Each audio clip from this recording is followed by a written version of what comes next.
साबिक chief justice Saqib Nisar की मुबैना audio leak को मंजरेआम पर आए 5 दिन हो गए हैं, मगर इस हवाले से अब तक किसी मुतल्लिका इदारे ने तहकीकात का आगाज़ नहीं किया है। और अब भी ये बहस चल रही है कि ये ऑडियो असली है या इसे जोड़ तोड़ कर जालसाजी करके बनाया गया है। मामला जो भी हो, दोनों में से कोई एक बात भी साबित हो गई तो इसके संगीन असरात मुरत्तिब हो सकते हैं, क्योंकि यह मामला अदलिया की आज़ादी और मुअज़्ज़ज़ जज साहिबान की साख का है। इसलिए इस मामले की तहकीकात होना और उसका दुरुस्त या गलत साबित होना ज़रूरी है। मगर दिलचस्प बात यह है कि ना हुकूमत इस हवाले से तहकीकात करना चाहती है, ना नून लीग इसे अदालती कार्रवाई का हिस्सा बनाने के लिए फिलहाल रजामंद नजर आ रही है और चीफ जस्टिस से सू मोटो नोटिस का मुतालबा कर रही है, मगर अब तक कोई नोटिस भी नहीं लिया गया है। इस वक्त दोनों जमातें बयानियों की जंग में मसरूफ़ हैं। हम मुसलसल सवाल उठाते रहे हैं कि अगर इस ऑडियो लीक की तहकीकात किसी मुतल्लिका और मुस्तनद इदारे से नहीं कराई गई और इस मामले में इबहम बरकरार रहा तो सियासी जमातें तो बयानियाँ बनाती रहेंगी, मगर इसका नुकसान इदारों की साख को होगा। अहम बात यह है कि जब ये ऑडियो लीक मंजर-ए-आम पर आई थी तब से तरदीदों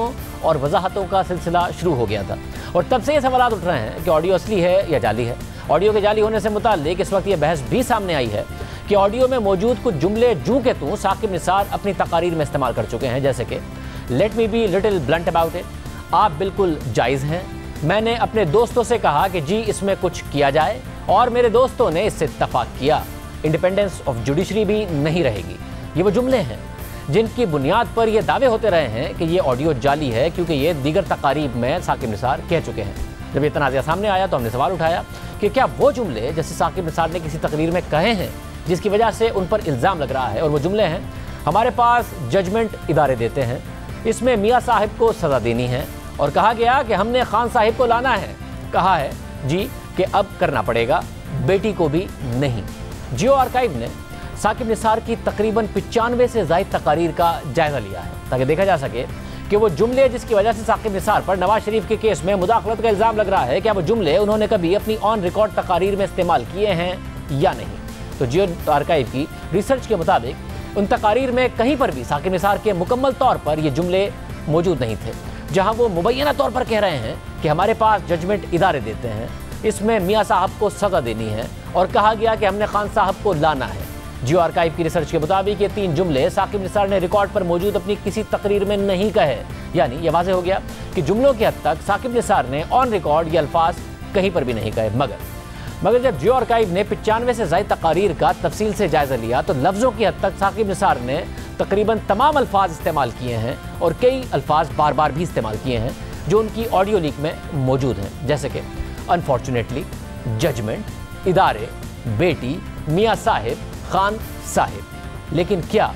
इन लफ्ज़ों को जोड़कर वाकई ऑडियो लीक के जुमले बनाए गए हैं जो फॉरेंसिक कराते वक्त सामने ना आ सके? ये सवाल अपनी जगह बरकरार है, मगर अहम बात यह है कि किसी भी अवामी ओहदेदार की मुख्तलिफ तकारीर का जायज़ा लिया जाए तो मुख्तलिफ अल्फाज वो मुख्तलिफ मकामात पर दोहराते रहते हैं और आपको मिलेंगे भी। तो मुख्तलिफ अल्फाज की मुख्तलिफ तकारीर में मौजूदगी किसी ऑडियो को जाँचने का मुस्तनद तरीक़ा नहीं है। जो मुस्तनद तरीक़ा है वो फॉरेंसिक तहकीकात है, क्योंकि फॉरेंसिक साइंस एक बहुत बड़ा शोबा है और ऐसी किसी किस्म की भी जालसाजी फौरी तौर पर पकड़ी जा सकती है। तो इस मामले में सवाल उठ रहा है कि अगर हुकूमत इस मामले की आज़ादाना तहकीकात के लिए तैयार नहीं है तो क्या आला अदलिया इसका नोटिस लेकर इसकी आज़ादाना तहकीकात को यकीनी बनाएगी? क्योंकि इस वक्त एक तरफ सहाफ़ी अहमद नूरानी है जो ये ऑडियो लेकर सामने आए हैं और उनका दावा है कि इस ऑडियो की एक मुस्तनद इदारे गैरेट डिस्कवरी से फॉरेंसिक कराई है, जिसके मुताबिक इस ऑडियो को एडिट नहीं किया गया है। और उस इदारे गैरेट डिस्कवरी ने रोज़नामा डॉन से बात करते हुए कहा कि कंपनी के पास कोई वजूहात नहीं थी यकीन करने के लिए कि ये ऑडियो टेप असली नहीं है उस वक्त तक जब तक इसके बरक्स बात साबित नहीं की जाती।